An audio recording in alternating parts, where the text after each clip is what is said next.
Assalamualaikum warahmatullahi wabarakatuh. Tabi pun. Perkenalkan, nama saya Rizky Aprilia Pratiwi, NPM 2013-054025 dari kelas 2A, Program Studi Pendidikan Guru Pendidikan Anak Usia Dini, Fakultas Keguruan dan Ilmu Pendidikan Universitas Lampung. Baik, di sini saya akan sedikit menjelaskan materi tentang ejaan. Langsung saja, berikut adalah materinya. Apa sih ejaan itu? Nah, menurut KBBI, ejaan adalah kaidah cara menggambarkan bunyi-bunyi, yaitu kata, kalimat, dan sebagainya dalam tulisan atau huruf-huruf serta penggunaan tanda baca. Dari penjelasan itu mengandung pengertian bahwa ejaan hanya terkait dengan tata tulis yang meliputi pemakaian huruf, penulisan kata, termasuk penulisan kata atau istilah serapan, dan pemakaian tanda baca. Dalam ejaan tidak terdapat kaidah pemilihan kata atau penyusunan kalimat. Tahu nggak sih, ada beberapa ejaan yang pernah berlaku di Indonesia, yaitu yang pertama, ada ejaan Van Ophuijsen, di mana ejaan ini berlaku pada zaman Belanda, yaitu sejak tahun 1901 dan terdapat dalam kitab Logat Malaju. Yang kedua, ada ejaan Republik atau ejaan Suwandi. Ejaan ini berlaku setelah Indonesia merdeka, di mana ejaan ini mulai berlaku sejak tahun 1947. Selanjutnya yaitu ejaan bahasa Indonesia yang disempurnakan atau yang sering kita kenal dengan EYD.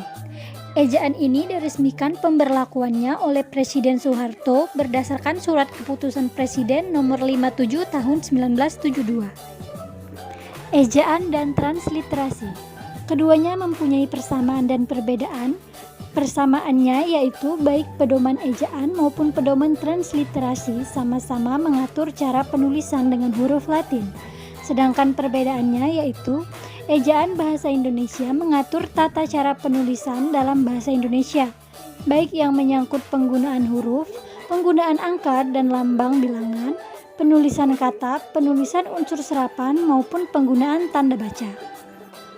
Selanjutnya yaitu pemakaian huruf. Dalam buku Pedoman Umum Ejaan Bahasa Indonesia yang disempurnakan telah diatur penggunaan huruf, baik huruf biasa, huruf kapital maupun huruf miring. Di samping itu diatur pula pemenggalan kata yang tidak dapat dilepaskan dengan penggunaan huruf. Penulisan kata. Dalam buku Pedoman Umum Ejaan Bahasa Indonesia yang disempurnakan terdapat kaidah penulisan kata. Kaidah ini meliputi penulisan kata turunan, kata ulang, penulisan gabungan kata, penulisan kata ganti, penulisan kata depan, serta penulisan kata sandang dan partikel. Penulisan gabungan kata berimbuhan. Pedoman Umum Ejaan Bahasa Indonesia yang telah disempurnakan telah mengatur penulisan gabungan kata. Dalam pedoman itu dinyatakan bahwa unsur terikat atau unsur yang tidak dapat berdiri sendiri ditulis serangkai. Contoh, antar kantor. Puebi telah mengatur pengimbuhan gabungan. Gabungan kata yang ditulis terpisah tetap terpisah jika hanya mendapat awalan atau akhiran. Contoh, berpesta pora. Selanjutnya yaitu penulisan kata depan. Dulu sebelum Puebi diberlakukan, kata depan di dan ke tidak dipisah. Hal ini berarti bahwa aturan penulisan kata depan di dan ke serta awalan di dan ke tidak dibedakan. Penulisan partikel. Partikel yang diatur dalam Pedoman Umum Ejaan Bahasa Indonesia yang disempurnakan adalah partikel lah, kah, tah, pun, dan per. Dalam praktiknya, penulisan partikel-partikel ini sering terjadi kesalahan dalam penulisan partikelnya, yaitu pada penulisan partikel pun dan per. Penulisan singkatan dan akronim. Singkatan dan akronim sama-sama merupakan bentuk pendek dari sebuah kata atau lebih. Bedanya adalah singkatan merupakan bentuk pendek dari satu kata atau lebih yang dilafalkan huruf demi huruf. Sedangkan akronim adalah bentuk pendek dari dua kata atau lebih yang dilafalkan seperti kata. Contoh singkatan, MPR, Majelis Permusyawaratan Rakyat, dan contoh akronim yaitu balita atau di bawah 5 tahun. Penulisan angka dan lambang bilangan. Dalam Pedoman Umum Ejaan Bahasa Indonesia yang disempurnakan, diatur bahwa ada 2 cara menuliskan lambang bilangan, yaitu lambang bilangan yang harus ditulis dengan angka, merupakan lambang bilangan yang menyangkut 1. Ukuran waktu dan nilai uang, 2. Menomori alamat, dan 3. Menomori bagian keterangan dan ayat kitab suci. Selain itu, lambang bilangan juga ditulis dengan huruf, yaitu lambang bilangan yang dapat dinyatakan dengan 1 atau 2 kata kecuali dipakai secara berurutan. Penulisan kata ganti dan kata sandang. Dalam buku Pedoman Umum Ejaan Bahasa Indonesia yang disempurnakan, diatur penulisan kata ganti ku, kau, ku, mu, dan nya. Lalu kata sandang yang diatur adalah si dan sang. Pada penulisan kata ganti kau yang ditulis serangkai adalah kau yang berfungsi sebagai bagian predikat. Sedangkan kau yang ditulis terpisah dari kata yang mengikutinya adalah kau yang berfungsi sebagai subjek. Lalu, pada penulisan kata sandang si dan sang ditulis terpisah dari kata berikutnya dan ditulis dengan huruf kecil. Khusus kata sandang sang ditulis dengan huruf awal kapital, hanya untuk nama Tuhan. Pemakaian atau penggunaan tanda baca. 1. Penggunaan tanda titik.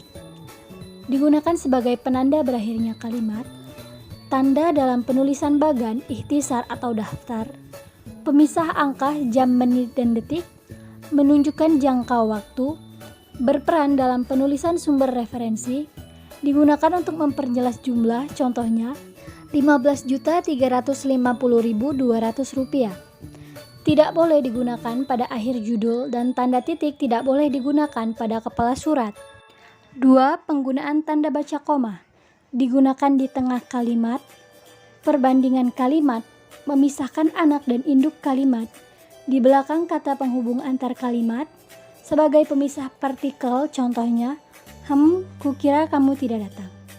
Memisahkan petikan langsung, terdapat di identitas yang ditulis berurutan, pada catatan kaki, pada penulisan daftar pustaka, penulisan gelar, bilangan, dan pada kalimat bertingkat, serta digunakan untuk menghindari salah baca.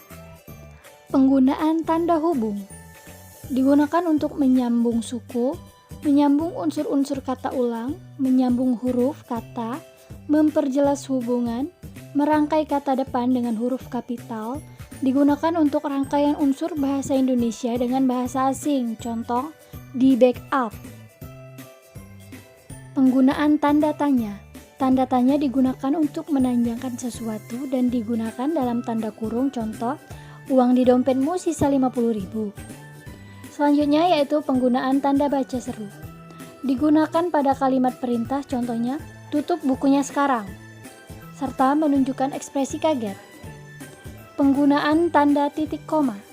Memisahkan bagian kalimat, contoh hari sudah pagi, pekerjaan harus dilanjutkan. Digunakan untuk memisahkan kalimat yang setara. 7. Penggunaan tanda titik 2. Digunakan di akhir suatu pernyataan lengkap. Digunakan sesudah kata atau ungkapan pada teks drama, sesudah kata yang menunjukkan pelaku, dan di antara identitas penerbit. Yang ke-8 yaitu penggunaan tanda pisah. Digunakan membatasi penyisipan kata, untuk menegaskan adanya keterangan aposisi, serta digunakan sebagai tanda pemisah dua bilangan, contoh Banten Lampung. Yang ke-9 yaitu penggunaan tanda elipsis. Digunakan pada penulisan kalimat yang terputus-putus dan digunakan untuk menunjukkan adanya naskah yang hilang. Contohnya, bunganya layu, titik-titik, tidak disiram. 10. Penggunaan tanda kurung.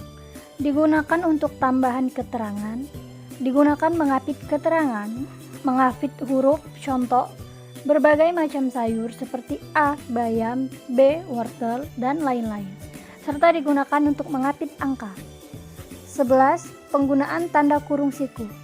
Digunakan untuk mengapit huruf, kata, atau kelompok. Digunakan untuk mengapit keterangan, contoh perhatikan penjelasan materi itu pada halaman 45. 12. Penggunaan tanda petik. Digunakan untuk petikan langsung, digunakan untuk mengapit judul, dan untuk mengapit istilah ilmiah. Contoh, dia memakai celana kuno yang dikenal dengan cut bray. 13. Penggunaan tanda petik tunggal. Digunakan untuk mengapit petikan dalam petikan lain dan digunakan untuk mengapit makna. Contoh, shutdown atau non-aktif. 14. Penggunaan tanda garis miring. Dipakai dalam nomor surat dan kalimat serta dipakai untuk mengganti kata hubung, contoh open atau buka. Dan yang terakhir yaitu penggunaan tanda apostrof.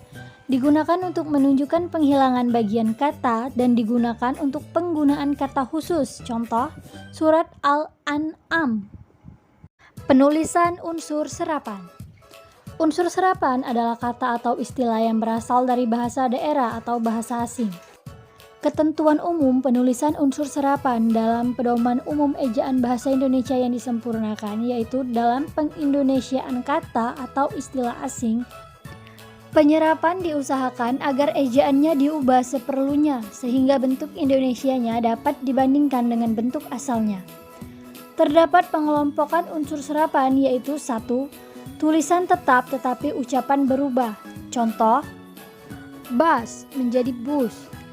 Dan yang kedua yaitu tulisan dan lafal berubah. Contoh, manajemen menjadi manajemen.